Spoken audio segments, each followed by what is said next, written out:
Yo, yo, yo, what is going on, CoD Familia? It is your boy BN, aka Mr. Kingdom Builder, and today we got another special one for you. Giving you an update here on what's been happening at SS1, kind of at the end of, I guess, the 16th, really the 15th going into the 16th, if we're going off of the top right corner UTC time. But we wanted to give you a current and updated breakdown of what has been happening because there has been a lot of changes in SS1. Now, for those of you who may not be familiar with SS1, this is the first merged kingdom between the first four kingdoms. This is kingdoms 1 through 4 that got merged together going into season 2. Technically at the moment titled SS or season 1 plus, but potentially will be placed as 2 going forward, whether that happens later in beta, if not global release. And so now, at the moment, at least as of recording this, right, we also have 3 new kingdoms, which is 5, 6, and 7, waiting for 8 to be released. And the idea is that, right, if everything plays out the way we have been told it most likely will, is where you'll have 4 kingdoms that'll basically get released, and then once they each go into their upcoming season, right, or as each kingdom finishes their season, then they'll all get merged together into a, I guess, merged hybrid. I don't know if I'd say hybrid, but I guess just to use the word again, a merged kingdom. So with what we're seeing right now is these 4 kingdoms basically all on the same map, starting over, and we've been able to see essentially just a lot of fighting that has been happening. So I'm going to break down pretty much everything for you guys here throughout the video today. I'm going to show you some really interesting stuff from the boards, and then we're just going to talk out some scenarios for Zone 1. With all of that being said, as always, if you guys enjoy the content, make sure you sub, like, ring the notification bell. And of course, if you want to join and be a part of our conversation, hit up the Discord. You can find a link to that in the pinned comment description right down below. So, again, some PvP that we've been seeing pretty much from what I've been told has been going on, at least as of recording this, for about 10, 12 hours or so. It's been pretty nonstop. So, to kind of give you a lay of the land, right, you see Forbidden right now has been pushing up here on GoK. It has been pretty back and forth. You even see some from 4BN1, and I say that because once upon a time, honestly, maybe an hour ago, 2 hours ago as of recording this, you ended up seeing GoK and other members as well, and I think UNT was there pushing up here on Forbidden. So really what's been happening, and from what I've been told so far, is that it is pretty much Forbidden 4BN1 against everyone else, right? And to kind of give you a sense of that, I think someone sent me a message. Let me see where I have this.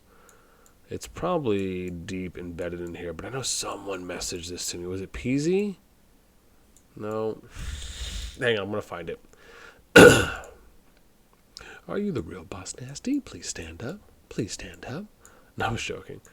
Man, some people sent me some stuff, and I can't find it. I wish I had it on hand. But essentially, it is really, it's from what I understand, it's Forbidden 4BN1 versus Server 4, right? So that's PoS, UNT, YFT, Holy.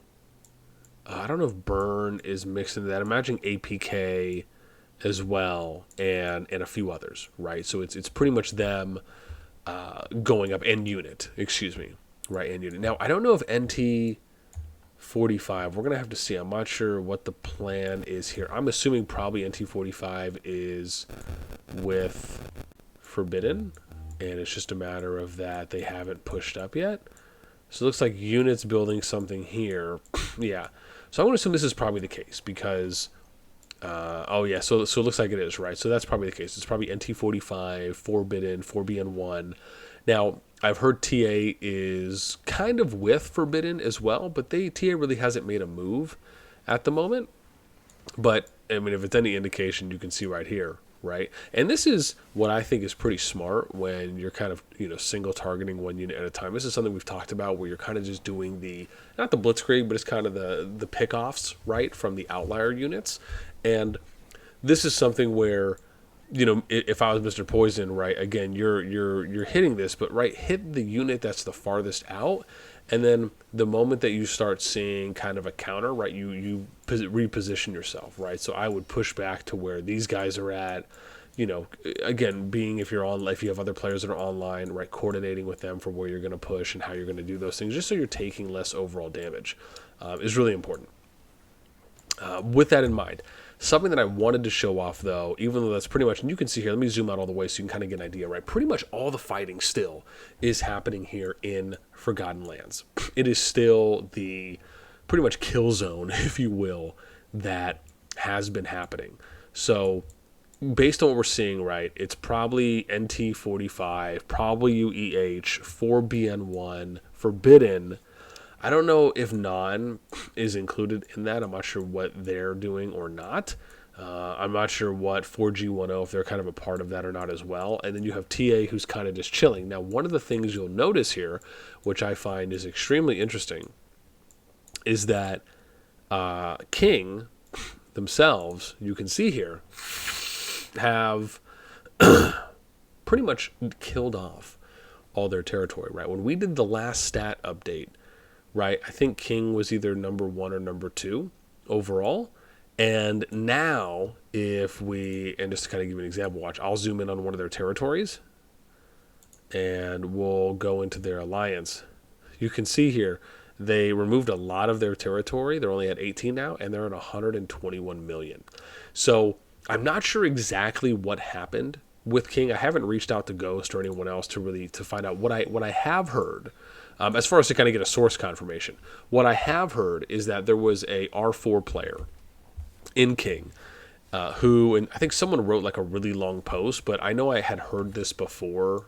Someone had, I'm forgetting if it was on my last video or the one before, where there was an R4 that basically went in, and I can't remember if it was caused havoc or did something that caused a stir, and then that kind of caused this snowball effect where things just, from what I've heard, kind of went out of control. I'll try and get some context so I can provide that in the next video. Though, for whatever reason, as it snowballed, players just started leaving left and right. And some players went to TA, some players went to UNT, and some players just kind of generally dispersed to other alliances.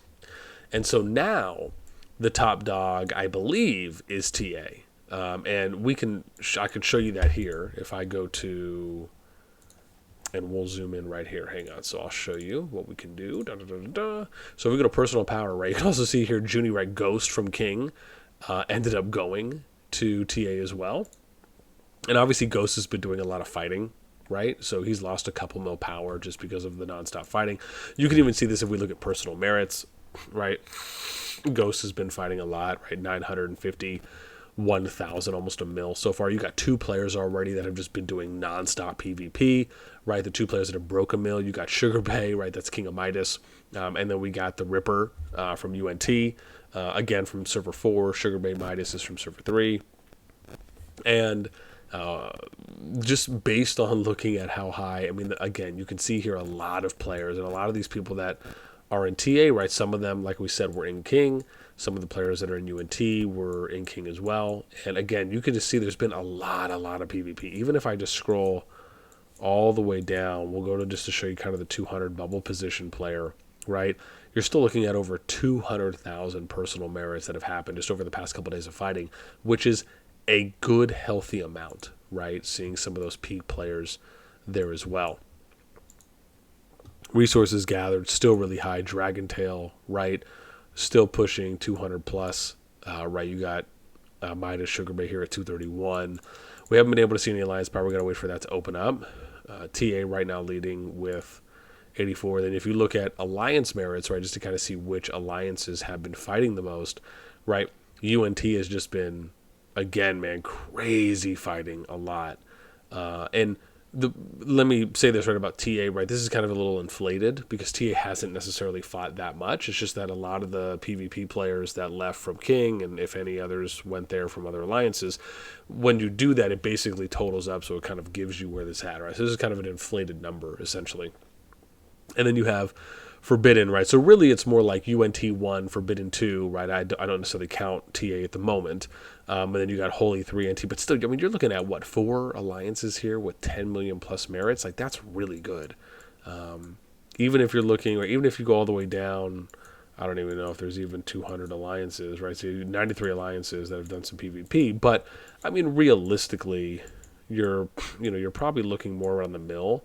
So, if you're looking at maybe 18 alliances that have been doing PvP, and then, if we kind of go 5 mil, right now you're looking at 11 alliances that have been doing a good, or 10, right, if you minus TA, that have been, constantly fighting. I mean, man, that's really good. I mean, from what we can see, there's been a ton of PvP that has been happening on SS1. So it's been great, honestly, just to watch and be able to cover and just get a lot of content. So, I mean, again, man, it's been fun for me to be able to watch all the PvP. It's been really cool. With that in mind, like I said, man, it's been pretty constant. Ooh, nice. Wow, ooh, wow, we might actually get a good engagement here. Oh man, look, this is what happens when I get these late night recording sessions. Got to love it. So, and of course, for anyone who wants to provide some context to how kind of the lanes are shifting, and I'll show you guys some more information here in a sec. Ooh, dude, wow, look at that nice shadow games coming out there from Ernie Sama. Did some damage there from what it looked like. It might have hit a few times there on Immortal. Looks like on his Nico March. And then we got, some Cav players. You got Slitherfang. This is pretty cool, man. I actually really enjoy watching some Cav players. Headhunter looks like he's running Cav. Ooh, what other Shadow Games looks like just went out? Sword Oath. Oh, man, this is pretty cool. We got a Burst Strike, another Shadow Games. Looks like hit once, maybe twice there. Acid Breath getting thrown down. Nice. Oh my gosh, Burst Strike. Oh, look at that Ground Pound over there. That wasn't bad. A Sword Oath being thrown. Another Shadow Games being thrown down. Very nice. Oh, dude, the fighting is just insane. Look, you got a few guys over here. I can't tell if some of these players are fighting or if they're just chilling. Right. Oh, look at that. APK, GoK, and UNT. Right. You got 3 alliances here from what we can see all in the fight. And looks like Forbidden could be getting pushed a little bit here. And see, so when you're watching these big fights, right, one of the important things to pay attention to, and that I love watching from the range play, is that you're still, first off, Time Bomb being thrown out. I love Time Bomb. And so one of the things that's really important to pay attention to is that, you're still getting good Cav usage. You can still see some players running Cav. You see quite a bit of ranged, right? Not too heavy of infantry from what we've been seeing, but in these types of cases where Forbidden has good presence, oftentimes it's when you're looking at kind of the open field play, and this is probably what I think it may eventually evolve into, is focusing kind of one unit or one side, maybe even splitting groups and kind of single target focusing units one by one, or really focusing your kind of AoE, but having it be where you're spreading out more than your opponent is, so that way you're taking less overall AoE damage, right? And so some of these types of advanced tactics and I think strategies have just really yet to be seen in CoD, at least from what I've seen, right, from any alliances or other. It doesn't mean that they can't do it, right? Alliances and players definitely have the ability to and the capacity to. It's just that we really haven't seen it to that type of extent yet, being done at that level. And that's really what I'm excited for, is just the fact that there is so much potential with how the PvP looks already and what it could be, right, later down the road. But to the big push coming here, though, from UNT, APK, and GoK. This is pretty cool. Oh, and Holy, look, a few, at least one, and PoS. Look at that. So you basically have almost 5. We got Chad, Mr. Thunder Down Under, coming in. Dude, they just, again, man, this is, and this is what I wanted, this is what I was trying to explain, is that this is why it's been so cool watching the fighting going on, because it's just been Forbidden, for the most part, right, going like 1v5, 1v3, 1v4, and ooh, look, dude, classic Job coming in from the side here. And even something like this, right? This isn't bad. It's just the challenge is, and it makes you wonder if maybe the meta might at some point switch more to March speed, so that way you can focus a little bit more on like efficient kiting, especially if and when more commanders or more heroes come out. right? If you're able to basically run like a full 5-unit mage march or a 5-unit archer march, will the meta switch more to kiting ranged, where you're basically running more march speed, so that way you're always kind of able to stay at max distance and kind of single target focus one by one, doing things like that. Will that even be a thing? Will people just kind of go more glass cannon builds? Those to me are some of the interesting questions to ask. But Joe put in some work in here, man. I mean, again, Joe is one of the top. I think Joe is a top 10, top 20 player. Someone's going to have to correct me if I'm wrong here. From when I last looked. Yeah, see, I was close. So top 10, top 20, so 21. But again, right, top player there for Joe. Timmy Birch, another one. And yeah, man, I mean, this is why it's been so fun and so awesome to watch the PvP playing out, because it's been back and forth, right? You're talking, going on 12 hours, maybe 12 hours plus by now. And it's just been nonstop. There we go. Ripper, number 4 player right now in the kingdom. Shout out to Mr. Rip, the Rip. And yeah, man, just, again, I love the PvP. I just think that, even though it may seem like there's a lot going on, I like the way that the animation looks. I like the characters. And for me, just the fact that they have range play, you have flying, it just adds so much more strategic depth. I like the fact that they have barricades to kind of slow down the oncoming units. The fact that they added in keeps, which kind of, operates as like an archer tower, if you will. Kind of reminds me of Age of Empires for some reason when I think about building towers.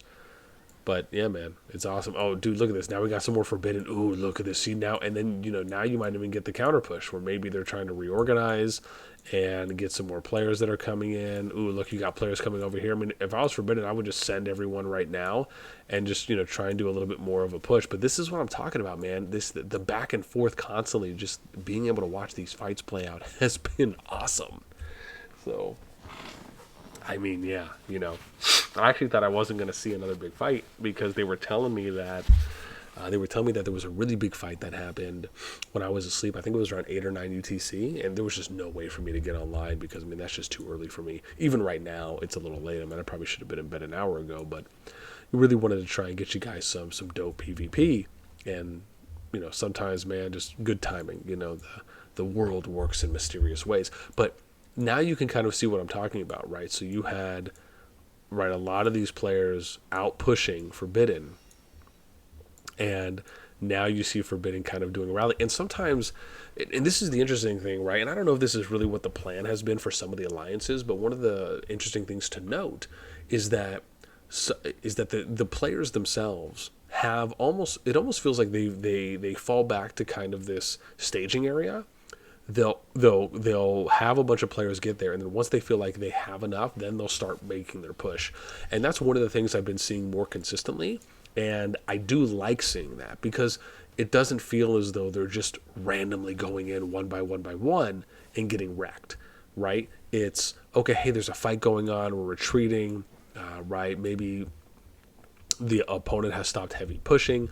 Let's gather at this point, and then once we feel like we have enough people, then we'll counter push. And so, at least generally speaking, right, that's kind of good rule of thumb, just depending on the landscape. But it is something that I've loved seeing, because it really shows me that the alliances are applying just another layer, right, another semblance layer of kind of tactical awareness, as far as doing it in just a little bit more of a coordinated way. So I appreciate that. So this is kind of what I'm talking about, right? I like this, where Juicy, instead of running all the way in, goes for one unit, hits them. Same thing here, right? Classic Joe kind of going wide and not necessarily going in, focusing on just basically doing this 5v1 here, or 4v1 on the unit. You have another one here. And so, again, this is the type of smart plays that I'm talking about, where you're not overextending, but you're basically just tackling one unit at a time and kind of single target focusing, and then pushing up appropriately. Like, I would do the same thing. Keep pushing up, go wide over here, hit Headhunter, right? Then hit the next unit, then hit Dr. Rape. That way, and it's kind of like that. It's just, again, paying attention to, which units you can hit, and making sure you're moving together, right? Like, in my opinion, there's no reason why Forbidden should just be stopping here. They should keep pushing in, and then focusing on just cleaning up as much open field as possible, right? That to me is really where the enjoyment for Call of Dragons is, where we're probably going to find the most enjoyment, is more in the open field. And you know what? I freaking love it. Sure, I think doing rallies is great, that's fun, but the open field where you can really enjoy just a higher level of strategy, a higher level of tactics that you can apply, and the fact that more people can be involved when you're fighting out in the open field compared to, right, some of the limitations of just doing rallying back and forth, because you're basically sending your units in and the rally commander is the one who's leading, and you're not really interacting, right? You're just kind of sending to fill. And so to me, the open field is what I think is actually a lot more enjoyable. So, and we'll see, man. Hopefully Forbidden's going to be able to get more flags down, and then that way they'll be able to get the rest of their players, because I don't think they have everyone right now that's here. So hopefully they have a team, or they're doing something where they're sending, even if they just build some flags out here just so they can get more players coming in, right? To me, that really seems like the best thing that they could be doing, and just dedicate one march, right? Just have everyone dedicate one march and just go ahead and send that to get built. Sometimes you have to kind of think about it like sometimes expanding territory so you can get more of your players in, so you can have faster troop replenishment times to get back on the field, is more important than just pushing in a one direction, like a one directional viewpoint where you're kind of tunnel visioning yourself on, oh well, the only way we're going to expand territory is by killing their flag and then expanding ours. No, fight, and then you just have everyone dedicate one march that's a troop training march, right? Or sorry, a flag building march, and then you just kind of you multitask. That's something that you can effortlessly do. So again, we'll see how that one plays out. Oh man, need some saline. Let's see. Oh, yo, someone just did a summon? Someone just summoned Giant? Where's Giant? Ooh, they summoned Giant on the flag. That's doing a bunch of damage right now. Oh my gosh, did you see that hit? Wow. Dude, that's a lot. So yeah, we're going to have to see what they do. I mean, honestly, part of me just feels like, just completely disengage and again, let the Giant run down its time and then go ahead and go back in. Because either you have enough people online where you're just going to have everyone focus the Giant and kill it, or you need to just have everyone get out of the way. And this is why it's important when you're in a war zone to make sure that even if you're destroying a flag, you're either online all the time or you're intermittently checking online, so that way you can be apprised of the situation and kind of not get taken advantage of. And this is why I was saying earlier, right, not kind of clumping up in these situations, because remember, you can like fake pull a behemoth out, right? So something I've seen some people do is like they'll not kite, but they'll feint a behemoth summon, right? So they'll load up on a tower or something. They'll wait for the behemoth to be summoned, and then they'll just immediately move out. I think that's something that we might even start seeing a little bit more of when it comes to kind of tactics and baiting out behemoth summons in those types of ways. And then really you just have to have someone pull aggro, right? And so I don't know if Platinum is doing that right now, if this is on purpose or this is accidental, because it kind of looks like it is accidental. But doing it where like you disperse, you have one person go in and pull aggro for the Giant, and then you just kind of come right back to start hitting it. And so that's kind of what it looks like they're doing a little bit of now. And it almost seems like they really are kind of maybe almost prioritizing this keep to an extent. Let me see here. Did someone message me? Sonk messaged me. GoK. Oh, he did. Sonk, appreciate, man. Yeah, no, we're already watching. We're getting some good footage right now. But yeah, so that's pretty much it for me. I want to record more. I really do, because man, I love seeing this fight. And there's not a lot of players online, at least that are gathering right now. So we're probably not going to see any big fights anymore. Probably be small hidden runs, at least until they can reorganize efforts a little bit. Forbidden still has quite a few players. I'm sure they're going to end up reinforcing too as well, because they just still have quite a few people online. And again, man, so far the fights have been great to see. So again, I'm going to try and get you guys as much footage as I can. I got to try and record a few more videos. But if anything, I hope you enjoyed watching the action, getting an update on how SS1 is playing out. And for those that might be more intimately in the know than I, which I'm sure there are, I'd love to hear your thoughts. How is the diplomacy playing out? How's the landscape playing out? Will TA ever officially join the fight? Right? Questions that we can ask. I would love to hear anything and everything in the comments down below. That is it for me. As always, until next time, I'll catch y'all later.